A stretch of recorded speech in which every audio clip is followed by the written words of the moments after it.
ወደሚል እንመጣለን። እኔ ቤተልሔም ይገርምሃል በኦርቶዶክስ ቤተሰብ ውስጥ አድጌ ጸበል ስጠመቅ ኖሬ አንድ ቀን ቁርአን የሚባለውን መጽሐፍ አገኘሁት በአጋጣሚ በሰው ስልክ ላይ። ቁርአን የሚባለው መጽሐፍ አፕሊኬሽኑን ከፈትኩትና ማንበብ ስጀምር አንድ የሚያስደነግጥ ነገር አገኘሁበት።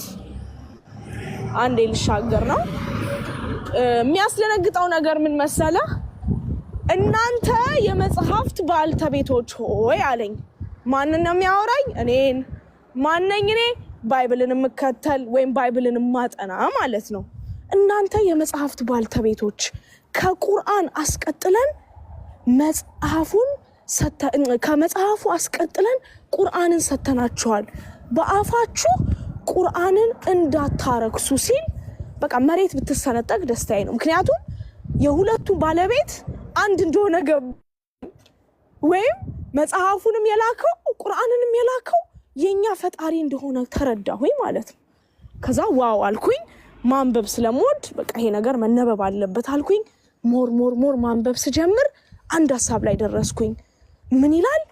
ኢሳ ወይም ኢየሱስ አልሰቀሉትም አልገደሉትም አለኝ። እሱን ደግሞ ላውጣለ እንዴ አልኩኝ። እንዴ ኢየሱስ ተሰቅሎ የለ እንዴ? ኢየሱስ ተገድሎ የለ እንዴ? ገባ? አሁን ይሄ ከምታውቀው እውነታ ሁሉ በጣም ተለያየብኝ። እሺ ይሄንን ሐሳብ ደግሞ ወደ ጎን ላርገውና አልኩኝ። ምን ይኸውልህ እንደዚህ አለኝ። እኛ የአላህ መልእክተኛ የመርያም ልጅ መሲሁ ማለት ነው ኢሳን ገደልን በማለታቸው ረገምናቸው። እነማን ያሉት? አይሁዶች። እነሱ ራሱ ግን አለ አልገደሉትም አልሰቀሉትም። ግን ለእነሱ የተገደለው ሰው በኢሳ ተመሰለ። ማን እንደተሰቀለ አሁን እንመጣበታለን። ማንም ክሮሱን እንደያዘ እንጨቱ እንደተሸከመ ማለት ነው። ከዚያም በእርሱ ነገር የተለያዩትን ከእርሱ መገደል በመጠራጠር ውስጥ ናቸው። ምን ማለት ነው? ኢቭን ይግደሉት አይግደሉት አያውቁ። ምክንያቱም መልኩን አያውቁትማ። መልኩን እኮ አያውቁትም ነበር። ከየት ብለው ነው ታዲያ እሱን ይግደሉት አይግደሉት የሚያውቁት? ትፈልጉኛላችሁ አታገኙኝም አለ። ደግሞ ኦሬዲ ቀድሞ ነገረን እኮ እንደማያገኙት። ገባ?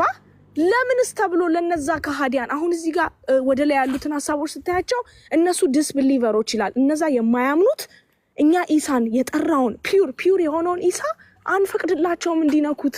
ማስል ሆኑ እነሱ። ምን ይላል እዚህ ጋር? በመጠራጠር ውስጥ ናቸው። አሁን ይሄን አንቀጽ ወደ ጎን እናረገውና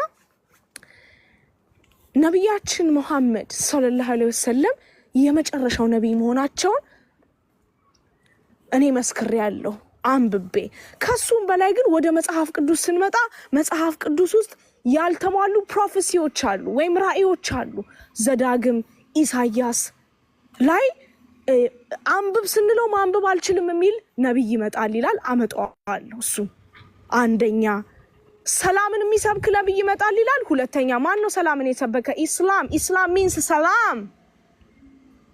ገባ? ሶስተኛ ከፋራን ተራራ ይመጣል ይላል። ማን ነው ከፋራን ተራራ የመጣው? ፋራን ተራራ የት ነው ብለ ደግሞ ለማየት ስትሞክር እሱን እስማኤል በደንብ ይመጣበታል። ፋራን ተራራ የት ነው? መካ ነው። ስለዚህ ወይ መጽሐፍ ቅዱስ ዋሽቷል አይደለ? ወይም ህዝቡ እየዋሸ ነው ማለት ነው። አሁን ለምን በአረብ መጣ? አሁን ብዙ ሰዎች ኦፌንድ የሚያደርጋቸው አረብኛ መሆኑ፣ ከአረብ ምድር መምጣቱ፣ ቁርአን አረብኛ መሆኑ ያናድዳቸዋል። ሊያናድድህ የሚገባው በእስራኤል ምድር ቢመጣ እኔ እናደድ ነበር። ለምን በለኝ። እስራኤሎች ኢየሱስንም አልተቀበሉማ። ያ ሁሉ ሚራክል እያዩ ሙሴ ያ ሁሉ ተአምር እያሳያቸው አላመኑማ። ገባ? ያ ሁሉ ድህነት ተደርጎላቸው መና ወርዶላቸው they are the disbelievers። ለምንድን ነው በእነሱ ምድር የሚመጣው? ስለዚህ እኔ ኦፌንድድ ሆድ ነበር በፈጣሪ ልናደድ ይችል ነበር ከእስራኤል ምድር ቢመጣ ነብዩ፣ የመጨረሻው ነብይ።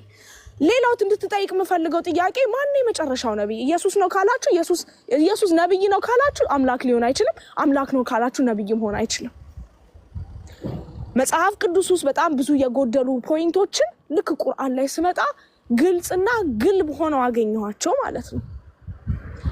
ሌላው ነብያችን ሰለላሁ ዐለይሂ ወሰለም ባይ ዘ ዌይ ኢየሱስ ለጠፉት የእስራኤል በጎች ነው የተላከው። ሙሴም ለእንትና ለዓለም የተላከ ከመጽሐፍ ቅዱስ ውስጥ ማንንም ልታመጣልኝ አትችልም።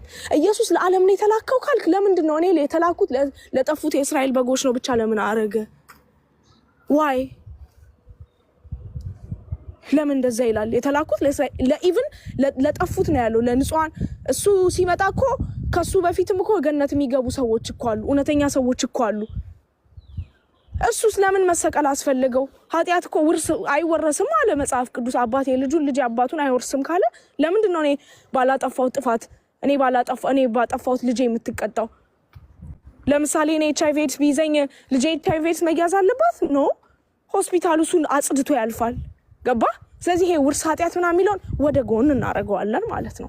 ሌላው ትልቁ እንድታነሳ የምፈልገው ፖይንት ረቂቅ የሚባል አንድ ሰለምቴ ጓደኛችን ምን አለ? እኛ የነቢያቶችን መንገድ እንከተል፣ የኢየሱስን መንገድ የክርስቶስን መንገድ እንከተል። ክርስቶስ መጥቶ ሁሉን ነገር ዲስትሮይ የሚያደርግልን ከሆነ ኃጢአትን ሁሉ የሚያነጻ ከሆነ መንግስተ ሰማያትን የሚያወርሰን ከሆነ ለምንድን ነው ያ ሁሉ ነብይ የሚሰቃየው? ዋይ the need? ከመጀመሪያው እሱ ተልኮ አንገላገልም ነበር እንዴ? የቅድሞቹን ቨርሶች እንዳያቸው ኢየሱስ ክርስቶስ መቼም ቢሆን እኔ ዲቫይን ነኝ አላለም። አብ ከኔ ይበልጣል፣ ይሄ ሁሉ የሚያስደርገኝ አብ ነው፣ አባቴ አባታችሁ አምላኬ አምላካችሁ አለ። አንድ ሰው መጥቶ አንተ ጥሩ ጌታ፣ አንተ ጥሩ አስተማሪ፣ ገነት ለመግባት ምን ላርግ ሲለው ለምንድን ነው እኔን ጥሩ ጌታ የምትለኝ? ስለዚህ የብሉይ ኪዳን አምላክና የአዲስ ኪዳን አምላክ ተለያየብን። ስላሴን ጀስቲፋይ ለማድረግ የሚሞክሩት እነዛ ቂሎች ማለት ነው። አንድ ቦታ ብቻ ነው አብ ወልድ መንፈስ ቅዱስ የሚል ሐሳብ ያለው። እሱን ይዘህ ስላሴን ጀስቲፋይ ማድረግ አትችልም። ስለዚህ ነብያችን ሰለላሁ ዐለይሂ ወሰለም ድንቅና ድንቅ የሚያደርገው በዓለም